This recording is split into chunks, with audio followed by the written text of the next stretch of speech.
Hi friends, my dear friends, hi bro. I'm crazy Indian Nagaraj. Friends, ఈరోజు ఏంటంటే friends, ఒక మనిషి జీవితంలో సొంత బంధువులు, రక్త సంబంధికులు ఎవరు వెంట లేకపోయినా తల్లిదండ్రులతో పాటు ఒక ఇద్దరు ఉన్నారు. అదే సలాం bye and Prithvi bye.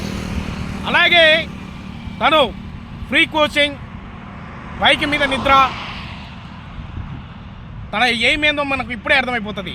Free coaching and bike మీద నిద్ర. ఈ మాటలు ఎవరి మీద అంటున్నాడో మీకు అర్థమైతే friends. Another then is Tilak Varma. Is a king, one of the king in the 3 minute cricketer, Telugu తేజం తిలక్ వర్మ. ఫ్రెండ్స్ తిలక్ వర్మ లైఫ్లో అన్బీటబుల్. అండ్ ఫాదర్ వచ్చేసి ఎలక్ట్రీషియన్. ఒక ఎలక్ట్రీషియన్ కొడుకు టీమిండియా విరాట్ కోహ్లీ స్థానాన్ని భర్తీ చేస్తున్నాడు ఫ్రెండ్స్. ఈరోజు అతని వెనక ఎంతో కసి, పట్టుదల, కృషి ఉంది. మన తెలుగు గడ్డ యొక్క పేరు నిలబెడుతున్నాడు. దట్ ఈస్ తిలక్ వర్మ, తెలుగు తేజం. మొన్న జరిగినటువంటి పాకిస్తాన్తో జరిగినటువంటి ఫైనల్లో నవ్వుతున్న భవిష్యత్తులాగా తను భాగస్వామ్యం నిర్మించడమే కాక చివరి వరకు ఉండి టీమిండియాకు ఒక విజయాన్ని కట్టబెట్టాడు. భారత మాతకు తిలకందిద్దాడు. జై హింద్, జై భారత్, జై తిలక్ వర్మ.